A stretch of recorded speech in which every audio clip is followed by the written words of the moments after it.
E aí, pessoal? Boa tarde a todos. Boas tardes a todos. Vamos. Ah, hay bastante gente ingresando, ¿no? Todavía. Vamos a esperar que entre. A ver qué hora es ahorita. Ahorita ya son las 12:45. ¿Ya? Esperemos 5 minutos. 5 minutos y iniciamos la clase, ¿ya? Estoy finalizando acá una clase también con otro grupo. ¿Está bien? Hasta que finalice la clase, el momento que todos ya terminan e ingresen, ¿ok?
E aí, pessoal, boa tarde a todos, boas tardes a todos. Vamos iniciando mais uma classe. Vamos ingressando dentro do que é a enfermidade do esófago. Já.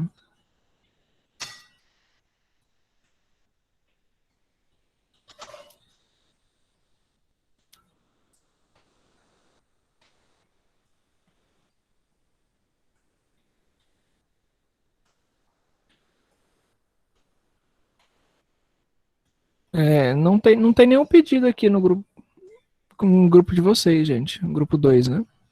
Não tem ninguém aqui, ó. Quando aparece pedido, aparece aqui para mim aceitar, né? Não tem ninguém. O sorte deve ser a conexão deles também.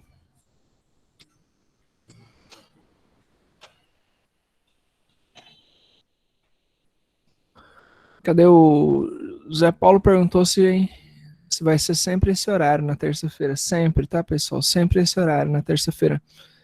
É, só não em dia de prova, tá? No dia da prova é aquele horário que tá lá no horário de vocês, tá bom? A gente combinou o seguinte: esse horário é um horário alternativo. No momento, eu estou precisando passar aula nesse horário com vocês, tá bom? Então, por esse motivo, a gente está passando às 12h45, tá bom? Inclusive, eu até agradeço porque é uma necessidade minha, tá? E no caso vocês têm livre, então vamos aproveitar esse horário. A gente já adianta o tema, tá? Segunda e terça nos horários que a gente fez ontem e tá fazendo hoje, tá? E na quarta-feira normal, no horário normal, tá bom? No horário de vocês. Não muda nada. Só isso mesmo.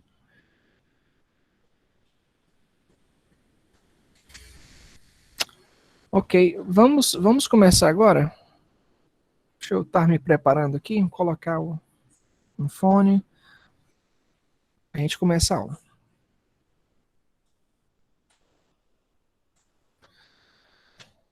Primeiramente, boas tardes a todos. Vamos iniciando mais uma classe. Quero saber se tem alguma pergunta em relação ao tema, se tem alguma coisa pendente. Já são as 13, não? 13 e 3.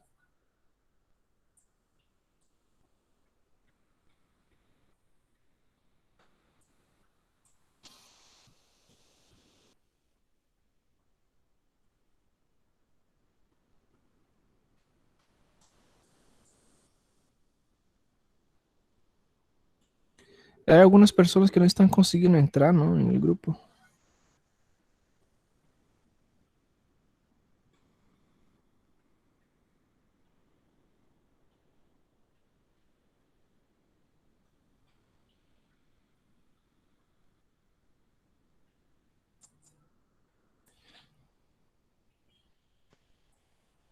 Ok. El día de ayer hablamos sobre una recapitulación, ¿no? Sobre lo que era la fisiología de la deglución. Y así conseguimos comprender acerca de cómo ocurre básicamente los problemas relacionados al esófago, ¿cierto?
Estava mudo. Já. Bien, vamos a hacer una recapitulación acerca de la fisiología, ¿no?, gastrointestinal y recién vamos a entrar en la enfermedad. Primeramente debemos saber que, comprender que el sistema gastrointestinal, ¿no?, está formado desde de la boca, la cavidad oral, hasta el ano. Y a partir de ahí, nosotros conseguimos simplesmente obtener algunas funciones. Y cuando hay alguna interferencia en estas funciones o alguna interferencia en la estructura, sea una estructura anatómica del punto de vista ou del punto de vista histológico, no tanto anatómico quanto histológico, quando existe alguma alteração, o que nós vamos ter é alterações a nível de essas estruturas, não? E primeiramente vamos estudar o que são as enfermidades do esôfago. Dentro da enfermidade do esôfago, devemos entender a fisiologia da deglução, já? Sabemos que o aparato gastrointestinal nos proporciona, además del suministro de agua, el consumo y la absorción de agua, también suministro de nutrientes, ¿no?, de electrolitos, electrolitos que nosotros ya estudiamos anteriormente, ¿no? Y todas esas sustancias son absorbidas a nivel del tracto gastrointestinal, ¿cierto? El sistema del tracto gastrointestinal tiene algunas funciones específicas, desde la mastigación hasta llegar a produção de heces, ¿no? Antes de todos esses processos, também temos movimentos, ¿no?, ao largo do tubo, esses movimentos que se chamam movimentos peristálticos, ¿no?, que são controlados por um plexo mientérico e um plexo de mucoso, submucoso, ¿ya? O plexo submucoso controla o que é a submucosa e o plexo de Auerbach vai controlar o que é la parte muscular, ¿no? Entonces, desde cuando existe algún tipo de disturbio a ese nivel, podemos encontrar cualquier disturbio a nivel de tracto gastrointestinal, ¿ya? Son varias las razones para tener y obtenermos una enfermedad del esófago o de otra parte, ¿no?, del intestino grueso, delgado, del estómago. Y es eso que nosotros vamos a estudiar de hoy día, ¿no? Desde ayer, ¿no?, estamos estudiando para adelante. Entonces tenemos la enfermedad del esófago y vamos a estudiar también sus disturbios, ¿cierto? Pero para entender los disturbios, para comprender la fisiopatología de esos disturbios, debemos comprender la fisiología de esos, ¿ya? Entonces es responsabilidad del tubo gastrointestinal de forma geral permitir el transporte de esos bolo alimentício, quimo, ¿ya?, de heces. Também é necessário ter a secreção de jugos digestivos, ¿no?, e provocar a digestão de los alimentos. Luego, também proporcionar a absorção do produto de la digestão, a absorção de nutrientes, a absorção de aminoácidos, a absorção de cálcio, sódio, potássio, magnésio, fosfato, água, ¿ya? É necessário ter essa absorção. É também necessário ter uma circulação sanguínea adequada, ¿ya? Porque a circulação sanguínea adequada é a circulação que hace movimentar, não é a bomba de ATP proveniente do intercâmbio de metabólico que existe dentro das células, dos músculos do sistema trato gastrointestinal, é que proporciona, não, através de impulsos nervosos, que simplesmente esses provoquem movimentos peristálticos, certo? Então, uma vez que existem os movimentos peristálticos, existe um suministro maior de oxigênio. Existe um suministro maior, inclusive, de aporte de sangue. Creio que muitas vezes vocês já escutado, certo? Ha escutado, por exemplo, de la madre, não vai comer, está de estômago lleno, não tem que caminhar, não tem que nadar. ¿Por quê? Porque simplesmente, em este momento, em um intervalo de mais ou menos de 1 hora, 2 horas aproximadamente, onde ocorre processos digestivos, né, com maior intensidade para a degradação do alimento, principalmente no que é o estômago, ele necessita triturar o alimento e para ter energia suficiente é necessário ter maior aporte de oxígeno. E para ter maior aporte de oxígeno é necessário ter maior quantidade de sangue, certo? E é por esse motivo, por exemplo, que toda a sangue que está circulando por el cuerpo, toda a sangue que está circulando por el cuerpo, passa agora a ser dirigido, passa a ser encaminhada essa sangue para dentro do que é o sistema gastrointestinal, certo? Então, é por esse motivo que há diminuído, existe uma diminuição, inclusive, isso é fisiopatologia, existe uma diminuição de níveis de oxígeno a nível cerebral. Pero isso é mínimo. Vocês recordam, o cérebro é um órgão diana, é um órgão nobre, é um órgão diana, é um órgão nobre, é um órgão que necessita sim ou sim de aporte de oxígeno. Pero em el momento del processo metabólico, del trato gastrointestinal, quanto a los processos digestórios, o que acontece? O que acontece é uma diminuição de los níveis de oxígeno, pero é quantidade mínima, não é quantidade exorbitante, são mínimas quantidades. E é por esse motivo que nós, depois de comer, nós temos sonolência. Certo? Temos sonolência. Ou seja, os níveis de oxigênio simplesmente ha diminuído. E um fator da hipóxia, quando diminui a quantidade de oxigenação no cérebro, o primeiro signo que nós encontramos, o primeiro sintoma que nós vamos notar é a sonolência. A sonolência se dá, claro, a sonolência provocada por uma diminuição de CO2, de oxigênio no cérebro, provoca a sonolência, certo? Agora vocês já podem entender a fisiopatologia da sonolência. Por exemplo, quando existe uma diminuição, uma das causas seria a diminuição de aporte de oxígeno, causa sonolência, pero é leve.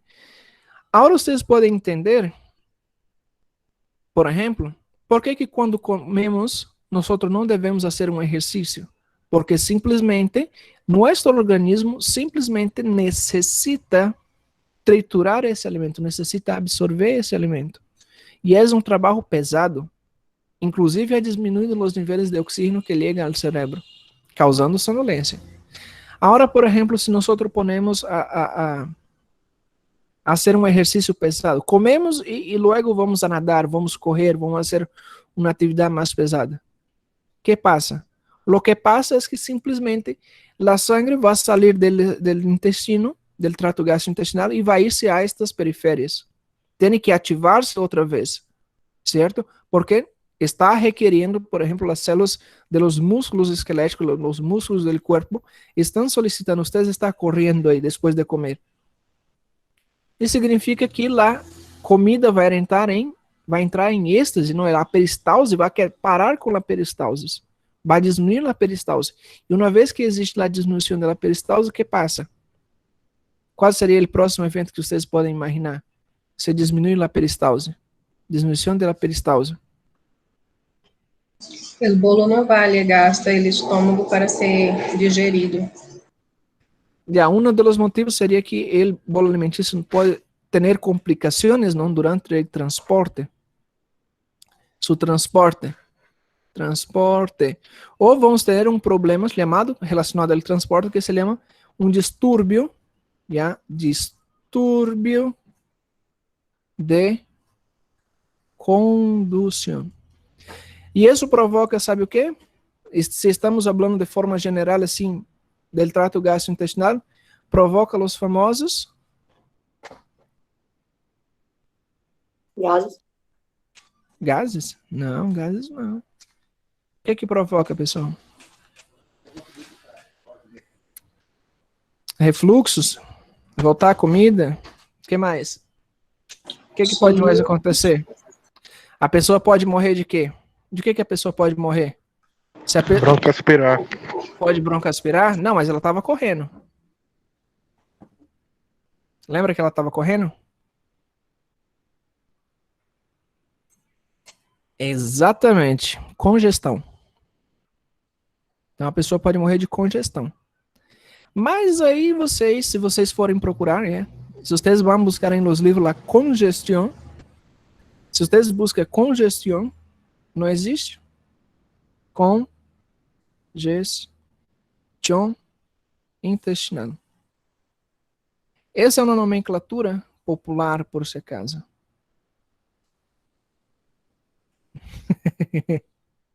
Exatamente. Aqui nos disse um amigo que seria a coisa que mais tem medo, não? Os padres, las abuelas, não? Que é ter uma congestão intestinal. Nos dice, niño, não vai correr porque te vai causar uma congestão intestinal. Exatamente, seria uma congestão, não? Pero, sobretudo, seria um distúrbio de condução do alimento.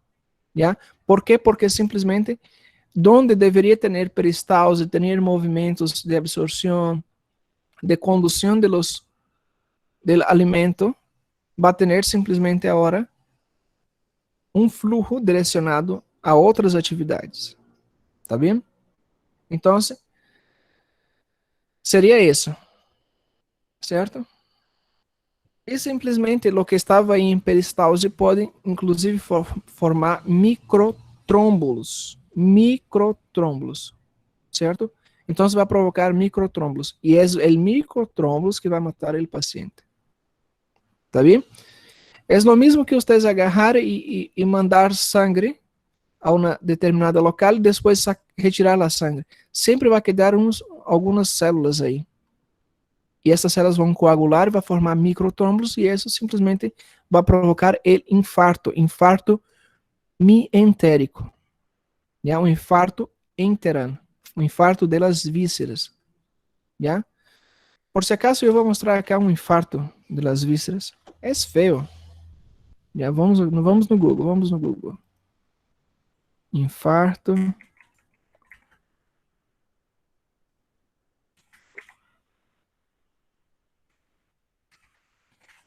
mientérico. Mesentérico. Ou mientérico é o mesmo. Ó, vou jogar aqui para vocês. Ó. Olha lá, trombose mesentérica. Isso aqui é a famosa congestão. La constipação. Certo? Ó, mira como está. Rojo, isquêmico. Não? Por causa de uma trombose. Agora vocês têm que recordar conceitos. Para vocês explicarem. Ahorita se eu solicito a vocês me expliquem a trombose mesentérica, a fisiopatologia da trombose mesentérica. A trombose mesentérica é causada por uma obstrução dos vasos sanguíneos e essa obstrução se ha dado simplesmente por vários motivos. Um desses motivos seria a ingestão de alimentos, não? E posteriormente o paciente a ser um exercício pesado. É uma atividade pesada. E simplesmente a retirada da sangue que estava aí, ha provocado microtrômbulos, e esses microtrômbulos ha obstruído a luz, o passagem de sangue. E outra vez que a sangue vuelve, simplesmente o tecido vai estar isquêmico. Já vai estar morto. Doutor, um distúrbio na coagulação e tal, ele causa uma trombose, então, mesentérica? Pode causar. Nos pergunta cá se é um transtorno hemolítico, não? Um transtorno da coagulação sanguínea. Um transtorno de coagulação sanguínea pode causar várias, desde sangramentos por la piel, por exemplo, hasta coagulopatias. Tanto a um extremo quanto a outro extremo. Pode causar um transtorno da coagulação. Existem vários mecanismos para produzir transtorno da coagulação. Aí vocês têm que estudar os fatores de coagulação 1, 2, 3, 4, 5, 6, 7, 8, 9 e 10. Cada um desses tem uma importância. Por exemplo, se eu digo aqui o fator 8, por exemplo, o fator 8 vai causar uma enfermidade do coração, por exemplo. E provenientemente mais em pacientes grávidas, mulheres e grávidas, não? Que é a síndrome de Wolff-Parkinson. Isso vocês, quando estão rotando por cardiologia e estão estudando também obstetrícia, vocês vão ver esta síndrome. É um transtorno da coagulação. Eu he visto uma paciente assim na UTI, y es bien feo, ¿ya? Pero vamos a seguir acá.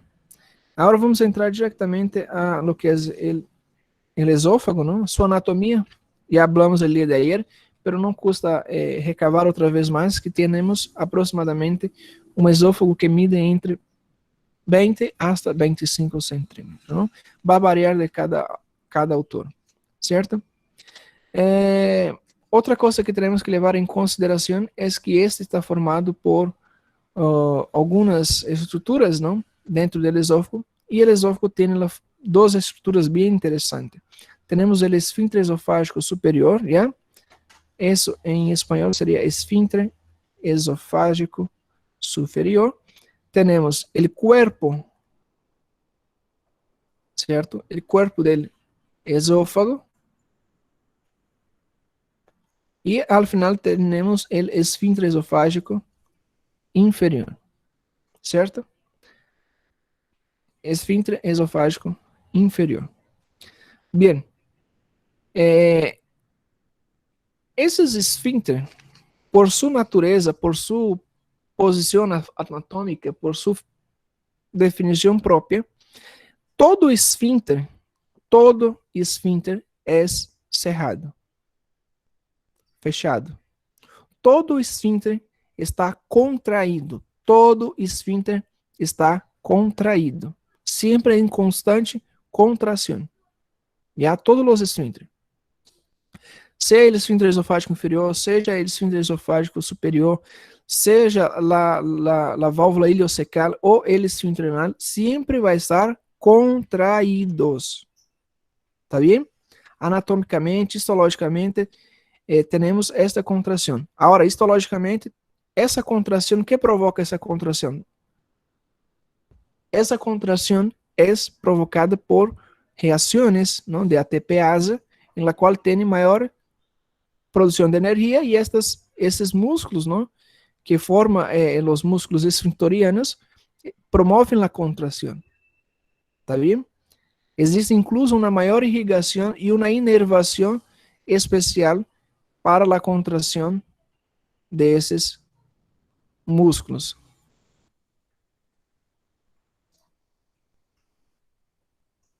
Ok? Seguimos. Histologicamente, não? Devemos tomar em consideração que todo o trato gastrointestinal está formado por algumas estruturas, não? Como, por exemplo, a serosa, a capa muscular longitudinal,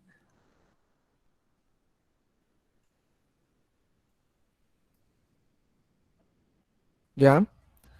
Está formado por essas capas. La serosa, a capa muscular longitudinal, a capa muscular circunferencial ou circular, a capa submucosa e a capa mucosa, certo? Então, temos estas estruturas. Também podemos dividir histologicamente em túnicas íntima, média e adventícia, tá bom? Agora, a túnica adventícia está formada por um tecido conectivo laxo, ¿ya? Y está presente a lo largo de la mayor parte del esófago. En la última porción más distal está cubierta por el peritoneo. ¿Ya? Tiene dos funciones principales del esófago, que sería el transporte, ¿no?, de alimento desde la boca hasta el estómago, y la otra función sería evitar la salida, ¿no?, del estómago hacia la boca. Deixa eu só atender. Eu ia falar que atendeu o celular aqui, mas desligaram. ¿Ya? Então, tem essas duas funções, não? Tem essas duas funções de acordo a la literatura de histologia de Horrocks, ¿ya? Agora, de acordo a los livros de gastroenterologia, tem uma função mais interessante, uma terceira função. A terceira função seria, não, a função de evitar a aerofagia. Aerofagia. Evitar a entrada de aire através do esófago, ¿ya? Então, tem também essa função de evitar a aerofagia, ou seja, nós comer aire, certo? Outra coisa, já sabemos sua fisiologia, não? Basicamente, a fisiologia do sistema del trato gastrointestinal. Ahora vamos ver lo que es la fisiología de la deglución. ¿Ya? Para nosotros hacer lo que es la deglución, existen vários eventos, ¿no? Existem vários eventos, desde a ingestão do alimento hasta o que ocorra a deglução, certo? Existem vários eventos. Primeiramente, nós mastigamos o alimento. O alimento é produzido um bolo alimentício. E se chama bolo alimentício a partir do momento que tem contato de saliva, ou seja, há uma incorporação de saliva, também há uma incorporação de amilasa e lipasa salival. ¿Ya? Amilasa e lipasa salival. Tá bem? Que também vai se unir algumas enzimas e que vai permitir a degradação do alimento e formar assim o bolo alimentício. ¿Ya? Não confunda amilasa e lipasa salival com amilasa e lipasa pancreática, tá bom? São duas estruturas diferentes. Né? Tem duas estruturas diferentes, tanto quimicamente como também em sua estrutura, não? A função é a mesma, é a degradação do alimento, pero uma é um pH normal, já, e outra tem um pH mais alcalino. Já existem algumas diferenças de amilase e lipasa pancreática e salival. Nesse caso estamos em la salival.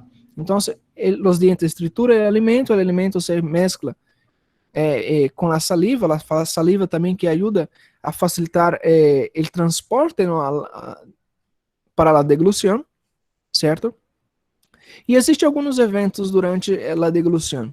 Um desses eventos seria que o palato blando se eleva, ou seja, aumenta o espaço da cavidade oral.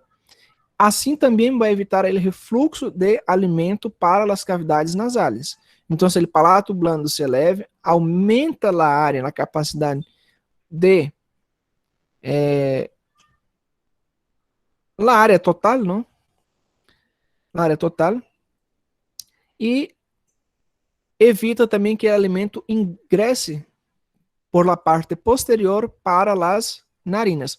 Quando esse movimento, mira só, quando esse movimento não ocorre, o que passa? O alimento passa por la nariz. Às vezes, creio que já passaram com vocês. Vocês comem e simplesmente por algum movimentos incoordenado do palato blando não se elevar, simplesmente passa alimento para a cavidade nasal. Tá bem? Certo? Agora, se eu solicito a vocês, me explique a fisiopatologia em la qual o alimento sai por la nariz.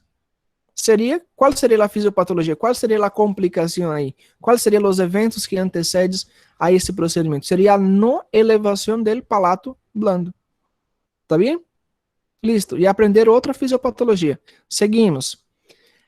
Os pliegues palatoflaríngeos, já os pliegues que estão mais atrás, de ambos os lados de la faringe, eles se desplazam para o centro, certo? E formam uma hendidura que vai impedir que o alimento entre para a faringe posterior. Posteriormente, as cordas vocais que estão em la nasofaringe, já, temos a orofaringe, a nasofaringe e a laringofaringe, tá bem? Recuerden que a laringe tem 3 porções: orofaringe, laringofaringe e temos orofaringe, nasofaringe e laringofaringe, tá? De cima para baixo. De arriba para baixo. Orofaringe, nasofaringe e laringofaringe. Já são 3 estruturas dentro da faringe. O que passa? Dentro de lo que é la faringe, já, em la orofaringe, ocorre que as cordas vocais, já que estão localizadas aí, simplesmente se cierra, ¿ya? Se aproxima y los músculos del cuello, del pescoço, ¿no? Del cuello, se vão para arriba, ou seja, e permite assim a deglução. Em esse momento, claro, a língua, não, que é formada basicamente de uns 10 músculos, a língua está empurrando, por movimentos involuntários, está empurrando o alimento para trás. de la orofaringe para la nasofaringe. Tá bem? E aí, simplesmente, existe uma estrutura, não, que nós chamamos de glotes, que vai impedir o passo do alimento para dentro da tráquea. Ok? E aí temos simplesmente a iniciação dos movimentos peristálticos. Quando existe esse passo de alimento, já a língua, quando está empurrando o alimento, já começa a produzir movimentos peristálticos. Ativa os movimentos peristálticos. Já? Então, com a ativação dos movimentos peristálticos, temos dois tipos de movimentos peristálticos. Um movimento, não, peristáltico se chama movimento peristáltico primário, que seria a continuação da onda da deglutição. Posteriormente da deglutição, ¿ya? Luego depois da deglutição, nós temos o peristaltismo, ¿ya? Vou poner uma P, peristaltismo primário, certo? Que seria luego depois da deglução. A língua empurra, há ativações aí de mecanismo de pressões, e esses mecanismos ativam terminações nervosas, que por sua vez provoca como resposta a um movimento peristáltico. Seria um movimento peristáltico primário, já? E esse se inicia aí na fase de la faringe, certo? E esse se atravessa por todo o segmento hasta alcançar o estômago. Então, temos um movimento peristáltico. Agora, outro movimento peristáltico seria o movimento peristáltico secundário. O movimento peristáltico secundário se dá através do passo do alimento através do bolo alimentício. Recuerda que eu falei que o esôfago é um músculo, certo? Recuerda que ele disse que o esôfago é um músculo? Já está meio chueco acá, não, está um pouquinho torto aqui, mas não leve em consideração.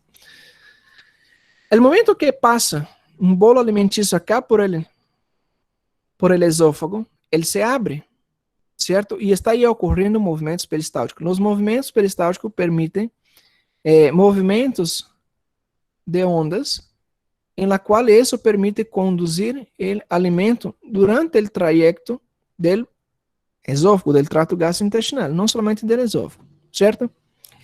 Quando o movimento está literalmente dentro do esôfago, ele vai ativar mecanismo, vai ativar sensores que estão localizados na parede do esôfago. Então, na parede, supongamos que isso seria a parede, e aí temos, por exemplo, sensores de baropressão. Os sensores de baropressão ativam a segunda onda de movimentos peristálticos, que são chamados de peristaltismo secundário. E isso é simplesmente devido à distensão do esôfago, ok? Então, a primeira se dá através da deglução, através do passo do que a língua empurra o alimento, ao momento de passar por laringe, por la epiglotis, automaticamente já provoca, desencadena outros eventos. Um desses eventos é os movimentos peristálticos primários. E uma vez que o alimento está passando, está sendo transportado hasta o estômago, não? O estômago vai estar aqui abaixo, simplesmente agora, nós já vamos ter os movimentos peristálticos secundários. Certo? Compreendido hasta aí? Maravilha. Se entendemos esses movimentos peristálticos, podemos entender a outra parte. Certo? Sua composição, lo que está acá, é simplesmente a composição de las fibras. Como está compuesto o esôfago, não? Aí temos, está formado de uma mucosa, está formado de submucosa, está formado de muscular circular, muscular longitudinal e adventícia. Certo? E o que é também la serosa, não? Nos falta, la serosa. Está bem? A composição. Já sabemos a fisiologia, já sabemos a composição. Agora, a fisiopatologia, para que vocês entendam, mais uma vez mais eu explico.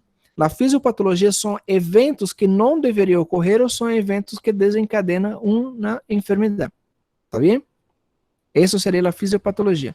Qualquer alteração desses eventos já temos um problema patológico.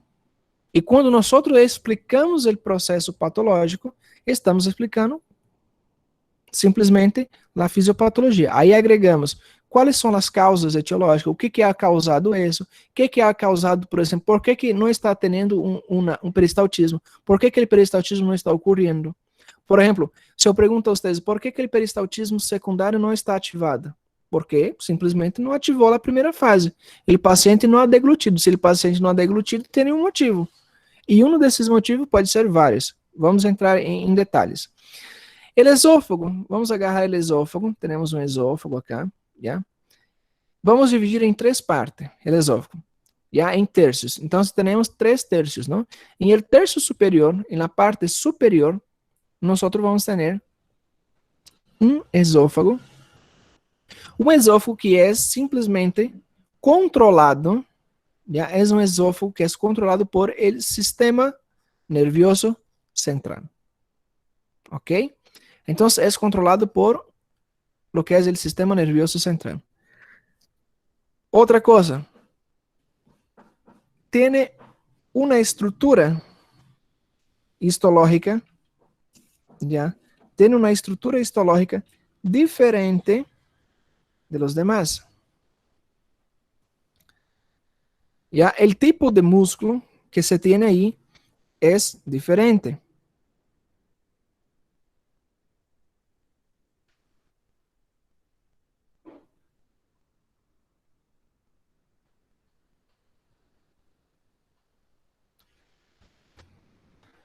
¿Cierto? Y ahí tenemos, por ejemplo, tenemos músculo estriados. Tenemos músculo estriado. El músculo estriado es controlado por el sistema nervioso central. ¿Perfecto? Ahora, en los 2 tercios inferiores, que serían esas 2 partes que nos faltan, nosotros vamos a tener un músculo que es un músculo liso. ¿Ya? Es un músculo liso. Es un músculo involuntário. Nosotros não conseguimos controlar esse músculo. Já não conseguimos. O músculo estriado, sim, nós conseguimos controlar. Pero como conseguimos controlar esse? Se nós temos eventos anteriores que provocam os movimentos do músculo estriado, se nós não provocamos esses eventos anteriores, significa que não estamos controlando, não? Em verdade, estamos controlando o músculo estriado. Já? Por exemplo, se eu quero que o músculo estriado do terço superior do esôfago funcione, o que eu tenho que fazer? Eu tenho que deglutir a comida. Perfeito? E isso é controlado pelo sistema nervioso central. Agora, os terços inferiores são controlados por el músculo liso, pero el músculo liso é controlado por um sistema nervioso autônomo. Como su nombre dice, é autônomo. Não é necessário ter um evento anterior, já? Não é necessário, não se faz necessário, não tem a necessidade de ter um evento anterior para que o músculo liso simplesmente ative o que é lá segundos movimentos peristálticos, já? Na segunda onda de movimentos peristálticos, certo? E simplesmente, nós vamos ter acá umas complicações, ¿ya? Quando eu hablo de terço superior e los terços inferiores, eu também me refiro, ¿ya? Aí vamos poner, controla pelo sistema nervioso central, temos simplesmente músculo estriado, ¿ya? E simplesmente, quando nós temos acá alguma enfermidade que causa problemas na deglução, são problemas relacionados a problemas neurológicos. Já? Relacionado a problemas neurológicos. Por exemplo, um AVC. Um AVC é um problema neurológico.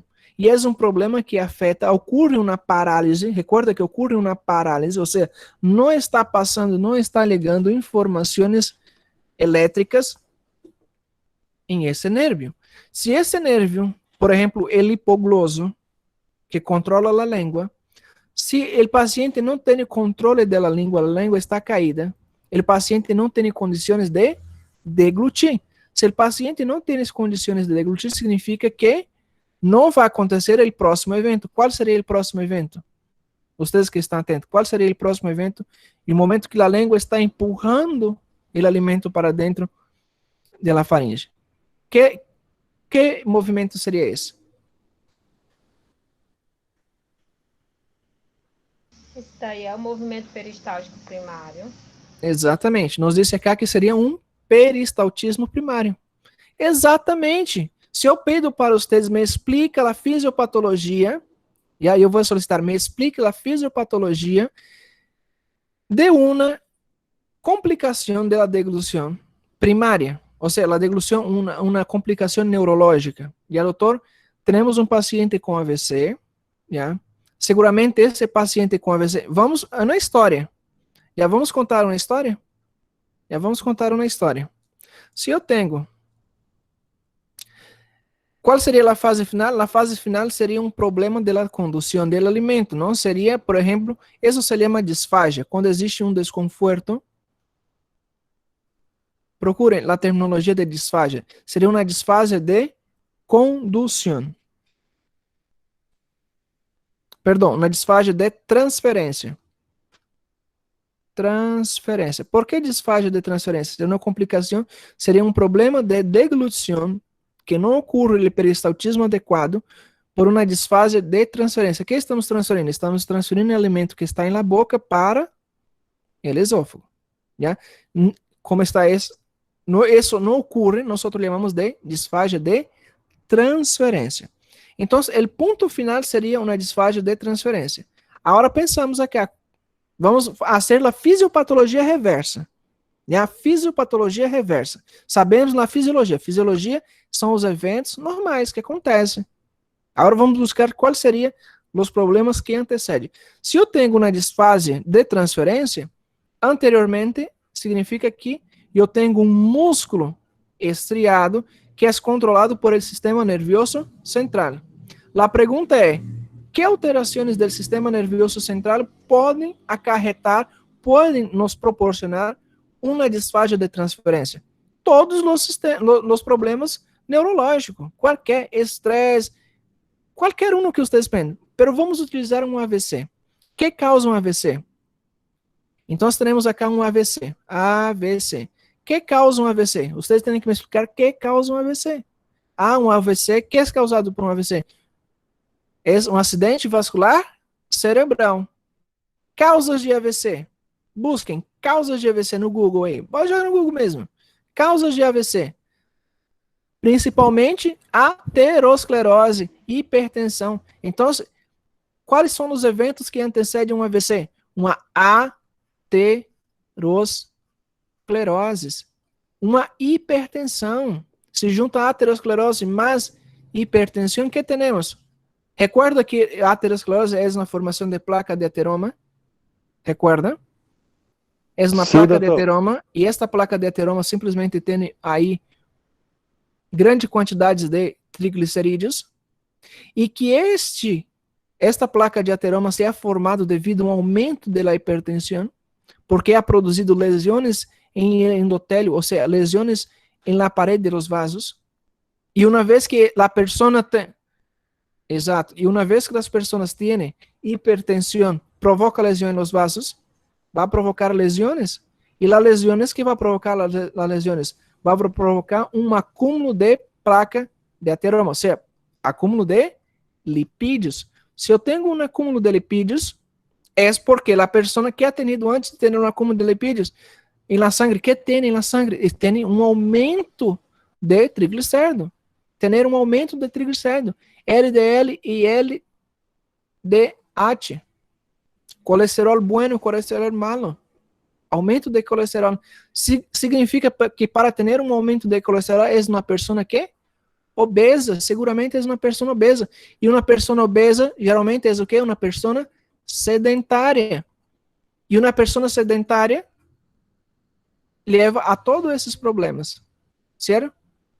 Então, para ter uma aterosclerose, para produzir um AVC, significa que essa placa de ateroma se ha soltado, essa placa se ha desprendida, se ha soltado y ha tenido una obstrucción de los vasos sanguíneos a nivel cerebral. Entonces, el momento que ha ocurrido una obstrucción de los vasos sanguíneos, ha provocado que una alteración también a nivel nervioso. ¿Por qué? Porque el cerebro, ¿quién controla el sistema nervioso central? ¿Quién controla? El cerebro. Si hay un vaso sanguíneo que no está llegando sangre, ¿qué pasa? Alteraciones sistémicas. Y una de esas alteraciones, ¿qué es? No pasa información eléctrica. El cerebro no manda informaciones eléctricas. El cerebro está isquémico. Isquémico. Una área del cerebro está afetada. Una área del cerebro simplesmente está afectada. ¿Ya? Porque simplesmente ha tenido un trombo, tiene un trombo ahí, ¿ya? Un trombo que se ha desprendido de una placa de ateroma, de una aterosclerose, y ha obstruido el pasaje. Y el cerebro está simplesmente em hipoxêmica. Se ele está em hipoxemia, está em isquemia. Se está em isquemia, com o passar do tempo, o que forma a isquemia? O que a isquemia forma depois, patologicamente? Quais são os eventos de uma isquemia? Morte celular, doutor. Seria uma morte celular, provoca uma necrose. E se provoca necrose, estamos falando da morte dele terrível. Se estamos falando da morte dele terrível, significa que vai passar informações elétricas para esse músculo estriado acá que estamos falando? Nos vai ligar informação aos músculos estriados do terço superior do esôfago? Essa é a pergunta. Liga a informação aí? Se o sistema nervioso central está comprometido por um AVC? Não liga a informação. Se não liga a informação aí, que vamos ter em um paciente com AVC? Vamos ter uma disfagia de transferência. O paciente vai ter a língua pesada. Assim, se vocês buscam em AVC, em los livros de epidemiologia, diz a língua está pesada. A língua é como se pesasse como 50 quilos, a língua do paciente. O paciente está em cialorreia, o paciente simplesmente baba. Muita produção de saliva, não há controle. Uma simples saliva não consegue deglutir o paciente. Porque vocês sabem, não? Quantos litros de saliva nós tomamos por dia? Quantos litros de saliva? Aproximadamente 1,5 litro de saliva. Uma simples saliva não consegue deglutir o paciente. E estamos falando de uma disfagia de transferência. Perfeito? Agora já sabem qual seria a disfagia de transferência? Se eu pido, me explica a fisiopatologia da disfagia de transferência. Vocês já sabem. Listo. Então, essa é a fisiopatologia. Recuerda o trabalho que eu mandei para vocês fazer acerca da fisiopatologia? É isso. Assim se faz a investigação. Se eu digo a vocês, vocês sempre têm que responder por quê. Por quê, como e como ocorre. Por quê, como e onde. Sempre. Tem que responder. Se eu pergunto a vocês, o paciente tem uma disfagia. Eu pongo olhar para vocês um diagnóstico. Pongo um caso clínico em seu exame e pongo, o paciente tem uma disfagia de transferência. Por quê? A primeira resposta é, porque o paciente tem problemas em el terço superior do esôfago.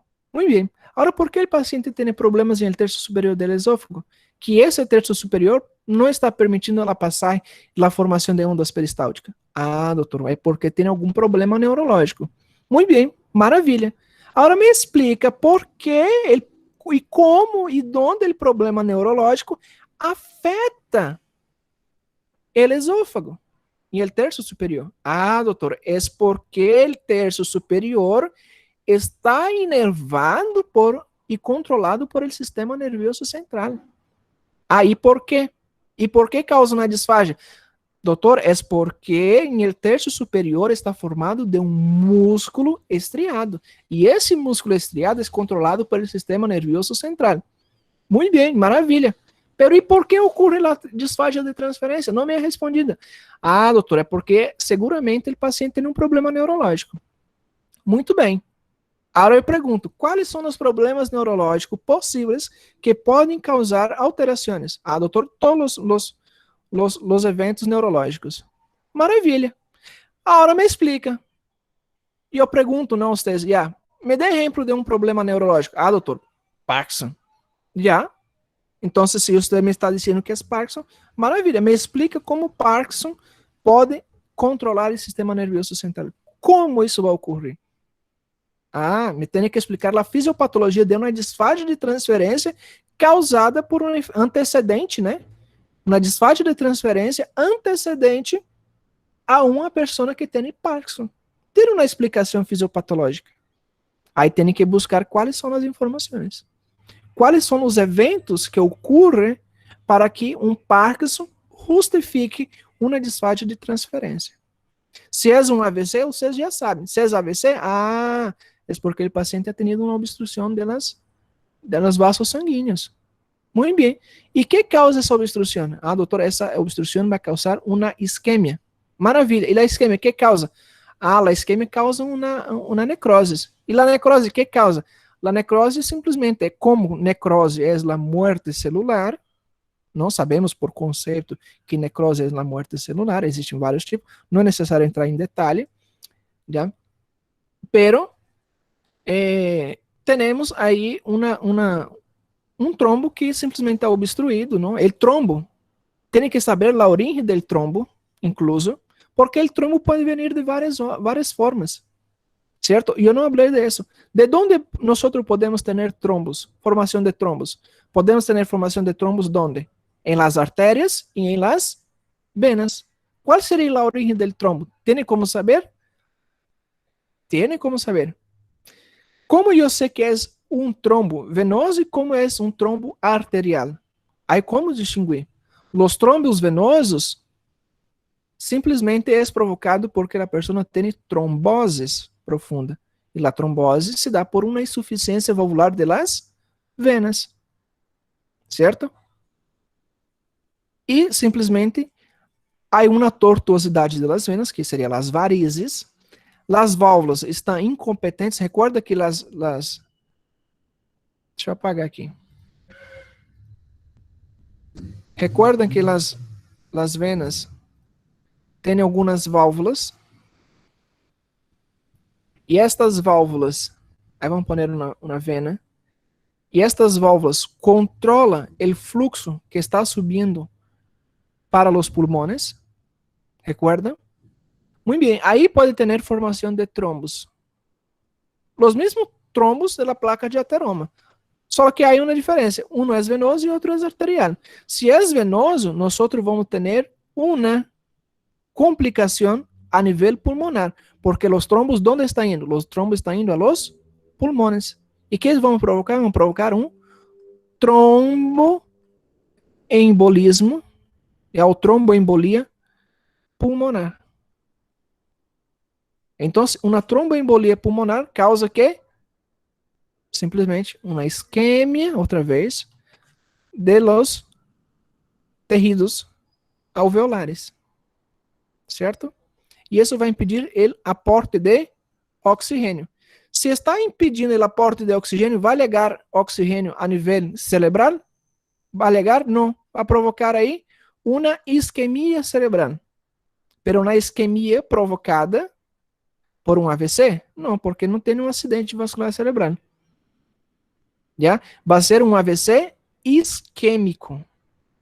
Secundário, já? Um AVC isquêmico secundário a um tromboembolismo. E um tromboembolismo secundário à formação de placas de ateroma. E isso se deu através de, outra vez, dieta, hipertensão, diabetes. Outra vez voltamos ao mesmo assunto. Pero os eventos ha cambiado. Agora, se eu solicito a vocês, me explica a fisiopatologia de uma disfagia de transferência causado por um trombo venoso. Ah, doutor, o trombo venoso, seguramente a pessoa tem já seus antecedentes, diabetes, hipertensão, síndrome metabólica, né, de forma geral, tem uma síndrome metabólica. Ha provocado uma lesão, a incompetência das válvulas, a incompetência das válvulas e a êxtase da sangue ha provocado a formação de êmbolos. Este êmbolo, por algum motivo, houve um desprendimento. Já tem que saber quais são os eventos que acontecem antes de um desprendimento de los êmbolos. Já? ou de los trombos, como vocês querem chamar. Há várias causas para desprendimento de émbolos. Uma simples caminhada, um simples fato de vocês viajar 3 horas seguidas em el bus, pode ser causa. Viajar de avião, a pressão barométrica é outra. ¿Ya? E o trombo simplesmente se desprende. Ou então, se uma cirurgia, a pessoa entrou na cirurgia a fazer uma cirurgia de poner prótese mamária, por exemplo. E 3 horas depois da cirurgia, o paciente, como estava o paciente? Estava echado, deitado. E isso ha provocado, o anestesista, o que ha provocado o anestesista? O anestesista diminui a frequência respiratória, o anestesista diminui a pressão cardíaca, a frequência cardíaca, para quê?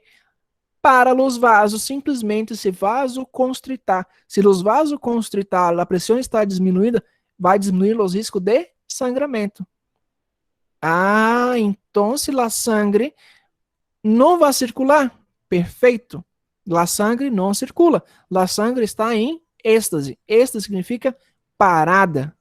Se a sangre está parada em êxtase, o que provoca? Se uma sangre está acumulada, a sangre não se movimenta, o que provoca? Um coágulo. Se forma um coágulo. E o coágulo simplesmente, depois que vuelve a circulação normal, que provoca, depois de uma cirurgia de uma mama, a ponido prótese, bonito, chique, que é provocado? Vai provocar, o trombo se vai desprender em aproximadamente, depois da cirurgia, hasta 2 anos depois da cirurgia, o trombo pode se desprender. 2 anos depois, existe risco de morte súbita, sem causa aparente, e provocar um tromboembolismo pulmonar. E o tromboembolismo pulmonar que vai provocar? Vai provocar um AVC isquêmico. E o AVC isquêmico vai provocar o quê? Simplesmente não vai controlar, não? Simplesmente não vai controlar o que é o terço superior do esôfago. Listo? Se a pessoa tem a suerte del tromboembolismo for focalizado, a pessoa se salva. Se é focalizado, é localizado, atingindo somente um lóbulo. Pero se entra nos 2 pulmões e é mais generalizado, é morte. É morte súbita. Diagnóstico, abre o cadáver, autópsia, e só na autópsia consegue saber a causa da morte súbita. Simplesmente morreu. Já? Classificação de Gold. E a los que têm Goldman e ASA. ASA, risco. ASA 2. ¿Ya? ASA é a Associação Americana de Anestesiologia. Classificação ASA 2. ASA 2 são os riscos possíveis, a probabilidade de uma pessoa morrer depois de uma cirurgia. ¿Ya? E aí tem tromboembolismo pulmonar. Tem cirurgias eletivas. Agora, como eu posso ajudar?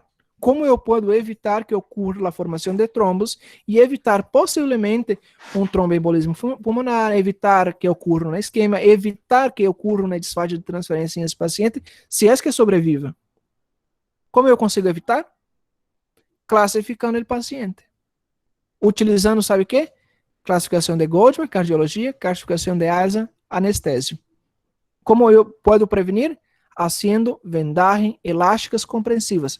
Mira, el nombre. Vendaje.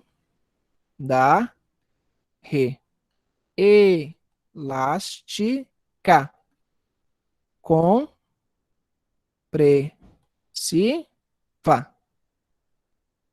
¿Ya? Vendagens elásticas compressivas en la pierna. Desde las puntas de los dedos hasta ¿cómo se llama? Até a virilha, já? Hasta a virilha, hasta o muslo. Virilha, muslo, já? Ok? E incluso, vendagem elástica compressiva é indicação para paciente que tem trombose venosa profunda.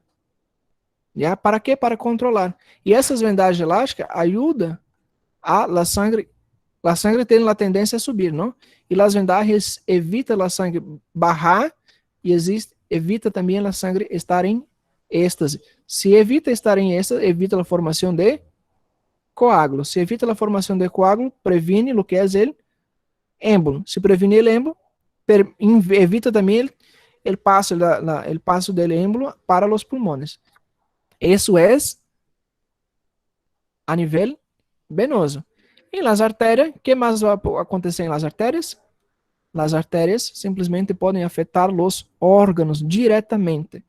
Quando tem um evento arterial, quando existe um evento arterial, um êmbolo arterial, simplesmente o êmbolo afeta diretamente o órgão. Aí sim provoca um AVC, yeah?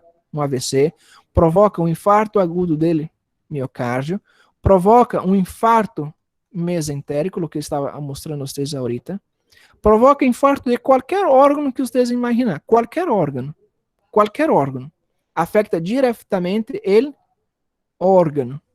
Afeta os pulmões? Não, não afeta os pulmões. ¿Ya? Solamente vai afetar os pulmões. Isso seria a exceção, seria excepto, os que não gostam de excepto, os que não le gusta de excepto, essa seria a exceção ao caso. Os eventos arteriais raramente afetam os pulmões. Ok? Agora, os eventos venosos, 100% é pulmão. 100%. Porque o único órgão que a sangre passa, o primeiro órgão que passa a sangre com este êmbolo é o pulmão. Então, ele já queda ali em los pulmões, não? E os órgãos acá não. Não vê? Isso já tinha incluso uma formação de êmbolo e trombolos localizado. Ou seja, praticamente, o AVC é um êmbolo, um trombo que se é formado em el próprio coração. Já? Pode vir de outras áreas? Podem vir de outras áreas, não? Pero é mais raro. Já? Já? Perdão, de AVC del próprio cérebro, não? De lo que é los pulmones no, el corazón, ¿no? El propio corazón, ¿ya? Del mesentérico, está aí no próprio plexo mesentérico, ok? Então, a arterial afeta diretamente os órgãos, é formado aí e afeta diretamente os órgãos, com exceção no caso de los pulmones. E los venosos afetam maiormente, 90,9%, lo que é os pulmones, certo? Compreendidos? Agora já entende os eventos que antecedem a uma disfagia de condução, certo? Então, em el terço superior, temos uma disfagia de condução. Que hora terminou essa aula, pessoal? Agora eu estou perdido. 2h15, doutor.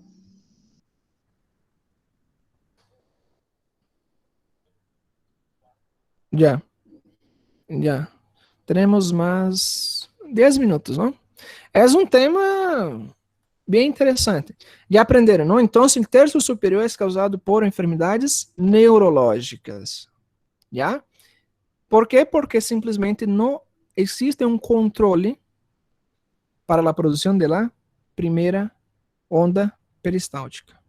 Perfeito? Entendidos? Passamos. Vamos passar. Agora, os terços inferior. Os terços inferior vai ser uma disfagia de condução. Ou seja, o elemento passou o primeiro terço e agora existe uma disfagia de condução. A disfagia de condução são problemas, realmente agora sim, problemas gástricos, já? Problemas de gastro. Qual a diferença? O terço superior estava inervado por quem? Por el sistema nervioso central, certo?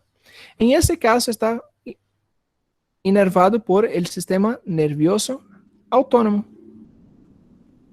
Se existir algum problema, a pergunta é, se existir algum problema a nível do sistema nervioso autônomo, vai provocar, existe a probabilidade de acontecer uma disfagia de condução?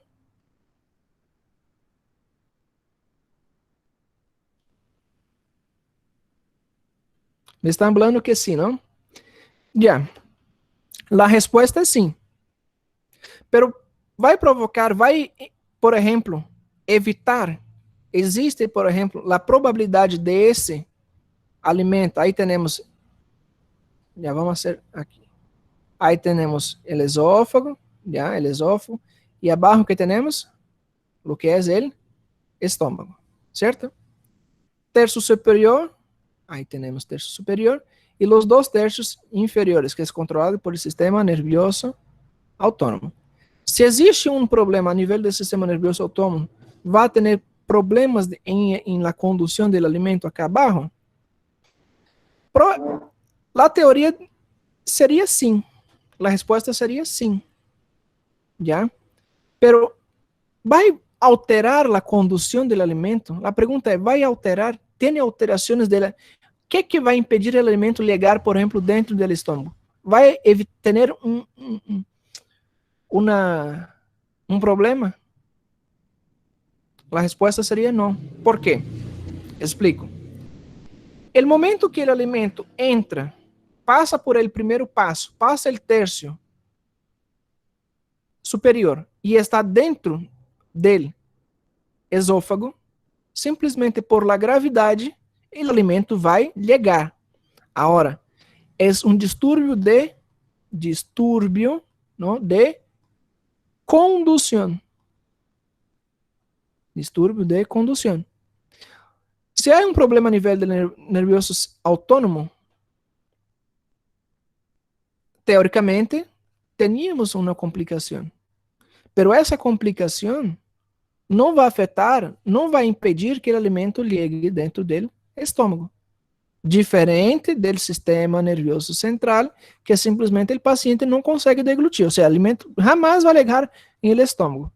E recuerda a função do estômago? Qual é a função principal?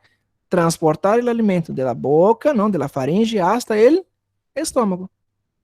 Uma vez que o alimento, o bolo alimentício já está dentro do esôfago, o que vai ter é um distúrbio de condução. Simplesmente vai ter uma alteração del tempo. Ok? Alteração del tempo, pero não existe um impedimento. Não existe impedimento para ter aí a condução do bolo alimentício hasta o estômago. O paciente nos vai referir que tem um entalo. A pessoa está entalada. E a pergunta é, qual seria a tradução? Alguém que me pode ajudar?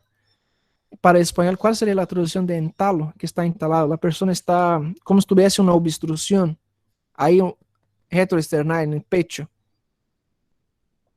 Atorado, já atorado seria.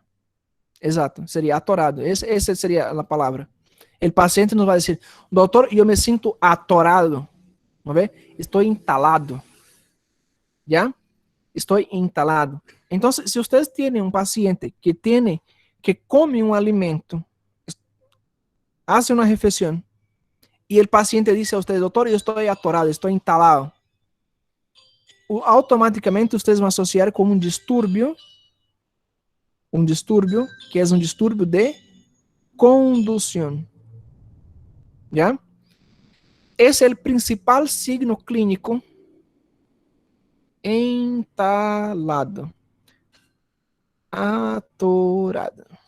Seria o principal signo clínico de um paciente que tem problemas em terços inferiores.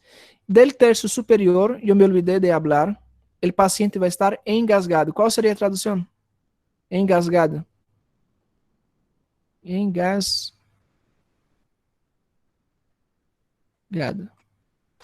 É um engasgo. Por quê? Simplesmente o alimento não desce, não? Essa é a tradução mesmo? Engasgado, pessoal? Qual seria a tradução? Eu me olvidei já os nomes. Não,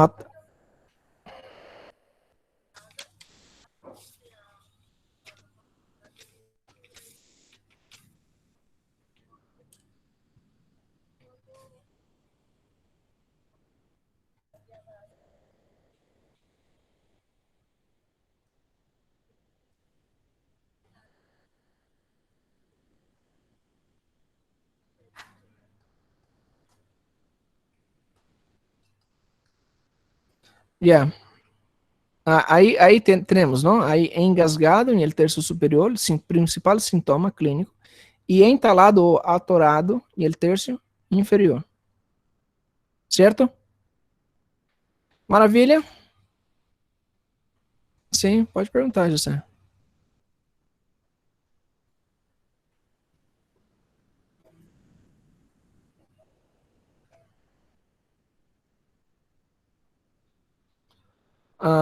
Nos pergunta acá, José, sobre acerca de la patología del esófago de Barrett, ¿no?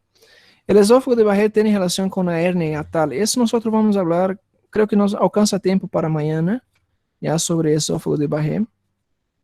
Y es una de las causas, ¿no?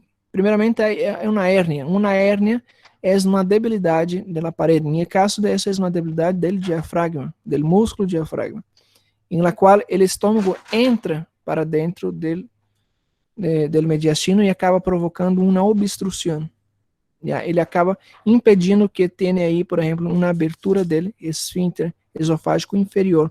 E isso nós vamos estudar em lo que é relacionado a la acalásia. ¿Ya? Mais acá adelante, onde está? Aí tem acalásia. ¿Ya? Aí temos acalásia. E quando falamos de acalásia, vamos falar sobre esse distúrbio. ¿Ya? Assim como também síndrome de Mallory-Weiss, outras síndromes. ¿Ya? Pero vocês já entenderam, não? Como seria a disfagia? Já isso da fase oral, fase esofágica, vocês já hablamos el dia de ayer, não? E a disfagia, que é a disfagia? Aí tem um terço superior músculo estriado, não? Problemas neurológicos, disfagia de transferência ou disfagia orofaríngea. É um engasgo. Terço, 2/3 inferior, problema gastrointestinais, de verdade, não? Endosfagia de condução ou disfagia esofagiana. E também a pseudodisfagia. Já existe a pseudodisfagia que nós vamos ver no dia de manhã. Ok?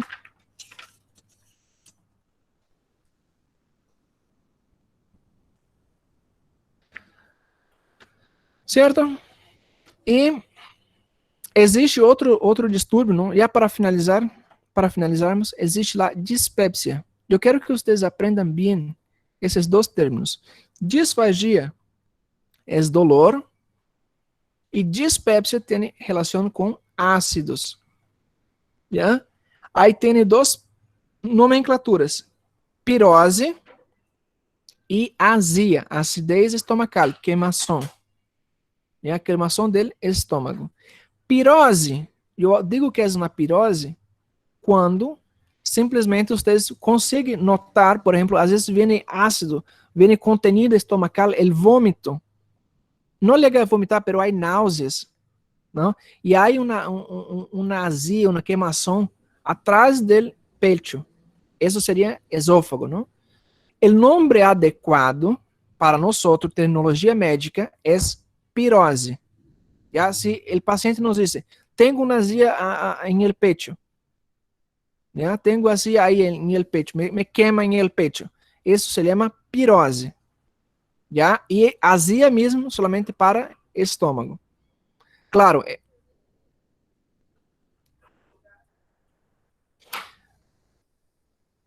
Explico. Nos hace uma pergunta acá. ¿Eso sería lo mismo que los refluxos gástricos? No. Eso es una complicación de los refluxos gástricos. ¿Ya? Se nos alcança tempo, amanhã vamos entrar em la fisiopatologia del refluxo. Vamos falar de acalásia e incluso tratamento. ¿Ya? Tratamento é sencillo e fácil. Um medicamento vocês vão aprender a utilizar e listo. Tá bem?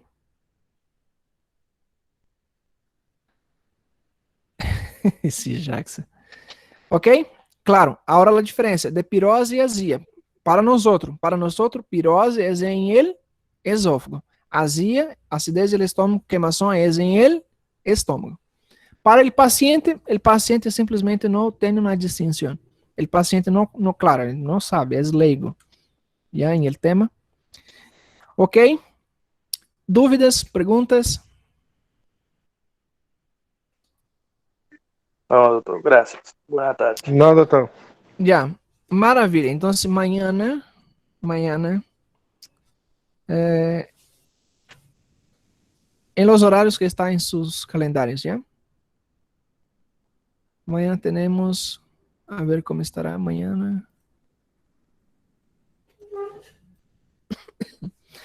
Mañana 8:15, grupo 1, grupo 3, 9:45, grupo 2, 11:15. ¿Está bien? Aprendam definição clínica, perdão, definição terminológica de disfagia e dispepsia. ¿Ya?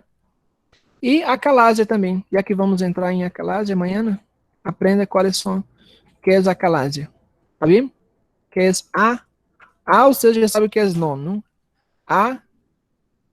Calásia, chalásia, achalásia. Ok? Significa não relaxamento, no relaxamento. Ok? Nos vamos, já estou em outra classe aqui. E nos vemos el dia de manhã. Tchau, tchau, pessoal.